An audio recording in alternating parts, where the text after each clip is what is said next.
To our top story, Chinese threat and strategic partnership are in focus as India and United States are holding the third round of the crucial 2+2 Ministerial Dialogue. The meeting at Delhi's iconic Hyderabad House is between the Defense Minister Rajnath Singh and his US counterpart Esper, and External Affairs Minister S Jaishankar and his counterpart Pompeo. The crucial talks come amidst the ongoing standoff with China, and it is one of the key issues to be discussed between the two countries.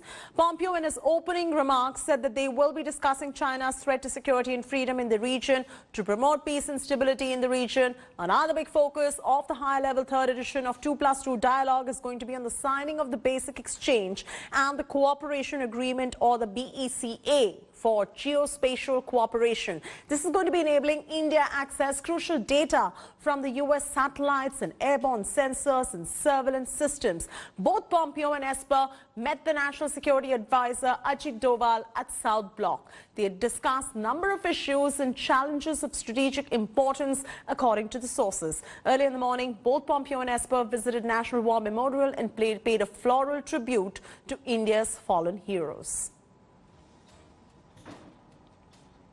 Discussed today are cooperating on defeating the pandemic that originated in Wuhan, to confronting the Chinese Communist Party threats to security and freedom, to promoting peace and stability throughout the region. Together, our two countries are building a better future for our people based on our shared set of values and our cultures, our defense ties, our scientific collaboration, and mutual prosperity. Thank you for your leadership to each of you to build what ought to be a defining partnership of democracies in the 21st century. This year marks the 15th anniversary of the first U.S.-India defense framework and our third 2+2 Ministerial. We have strengthened our defense and security partnership considerably since then, especially over the past year, during which we advanced our regional security, military-to-military, and information sharing cooperation. Our focus now must be on institutionalizing and regularizing our cooperation to meet the challenges of the day and uphold the principles of a free and open Indo-Pacific. आज के समय में जो challenges हम face कर रहे हैं, उनकी वजह से हमारी पार्टनरशिप और भी महत्वपूर्ण हो जाती है और हमारे भविष्य को यह निर्धारित करती है। हम दोनों रूल बेस्ड ऑर्डर एवं डेमोक्रेसी में विश्वास करते हैं। भारत के सबसे प्रमुख और विशिष्ट पार्टनर में से एक के रूप में यूएस का समर्थन और इंगेजमेंट हमारे लिए बहुत ही महत्वपूर्ण है और हमारी पार्टनरशिप की ताकत आपके स्वास्थ्य में प्रदर्शित हुई है, जिसके लिए आपके प्रति आभार व्यक्त करते हैं। At a time when it's particularly important to uphold the rules-based international order, the ability of India and the United States to work closely in defense and foreign policy has a larger resonance. Together, we can make a real difference when it comes to regional and global challenges, whether it is in respecting territorial integrity, promoting maritime domain awareness, counter-terrorism, or creating prosperity. I am therefore looking forward to our discussions today. And India and US are going to be signing BECA, or the BECA. Let's walk our viewers through what really is BECA and why is it really big. Let's decode the strategic pact for you right here. First, BECA means Basic Exchange and Cooperation Agreement on Geospatial Cooperation. It provides for the exchange of classified and unclassified real-time map data like GPS for real-time targeting by the military aircraft and the drones. That's the first important point that we have. The pact also provides India super accurate targeting for ballistic and for cruise missiles as well. That's the second top point why it is crucial. And under this pact, in fact, India gets to tap data from US satellites and airborne sensors as well. That is a very important part, and it also means that there's going to be an accurate target data to hit the enemy positions on the back of BECA. So that is the big salient features and the strategic importance of signing BECA. Kamaljeet Sandhu is now joining us with the latest details. Kamaljeet, we just explained to our viewers what really BECA is, BECA, and why it is very big. If you could just elucidate the salient features of BECA for our viewers and why it is so important for India. BECA, as a matter of fact, is a troika agreement. There have been two agreements earlier. One is Limau, which also meant that there was spare parts or for repairing, we could use each other's facility, United States and India. The other is COMCASA, which is to deal with communication. The third important one is the BECA. This one will facilitate and give India access to the automated systems where our missiles and drones can be guided extremely well, and this will have targeted attacks, especially at the enemy country. This obviously comes in the context of the India-China standoff at the LAC. This is coming at a very crucial time. And India and United States have been strategic partner. We've only moved from strength to strength in the past decade or so. This is only to give impetus to what is now currently stands as relationship between the both countries. And remember, a short while ago, Mike Pompeo also met the NSA at 1 o'clock. They're scheduled to meet the Prime Minister. NSA has also been in touch with the NSA of United States, Robert C. Bryan. So clearly, India and United States share a trusted relationship. And this only takes it forward, considering that we want to use the automated systems. This is an Air Force to Air Force deal. This will also mean that when we want to utilize our missile systems, our drones, they can be more targeted attacks. So this is going to be a shot in the arm for the armed forces and the Indian Air Force.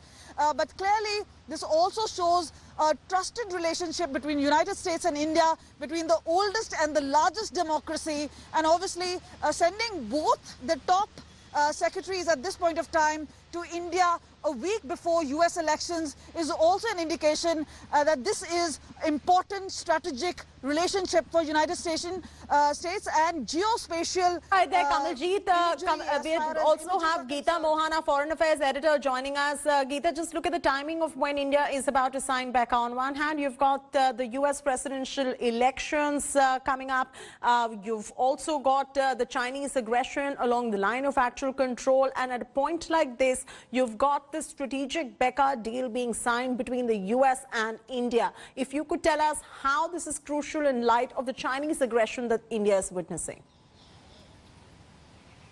Well, I'll tell you all about that, Chaiti, but right now I'm standing right outside Hyderabad House, which is where the conversations between Esper, Pompeo, Jaishankar and Rajnath are taking place. In moments from now, we'll be entering the building too and be able to take part in the press statements and the press interaction that is going to take place after a long time. There's going to be an in-person press interaction of the Ministry of External Affairs. So that's a huge plus for me.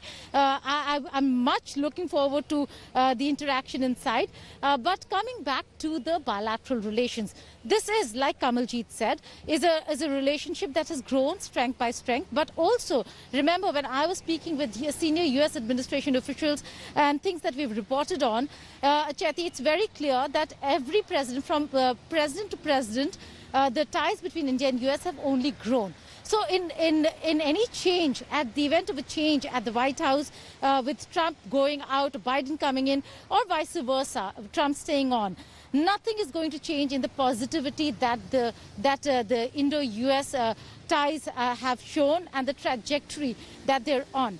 Having said that, there are a few very important aspects.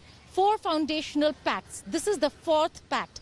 GSMOIA in 2002, LAMOA in 2016, COMCASA in 2018, BECA, that's the Basic Exchange and Cooperation Agreement today, is going to really complete the circle of conversations and negotiations that have been taking place to ensure that there is real-time and absolute connect when it comes to information and data sharing. Having said that, this also comes at a time when we are trying to counter China. So it's not just the military arrangements, Chaiti, we are looking at economic arrangements as well. Supply chain resilience is going to be top of the agenda for the Indian side as well. And the American side, they are looking at how to create alternatives to the Chinese global supply chain. The fact that China is an important part. But it's not just about Make in India, which was a major thrust yesterday when Rajnath Singh spoke to Esper. It is also about creating the supply chain alternatives with like-minded countries. That's going to be a part of the conversation. So it's not just about creating in India or manufacturing in America. It's also about looking at Taiwan, the Southeast Asian countries who are suffering at the hands of China but are huge manufacturing hubs. So that's a part of the conversation.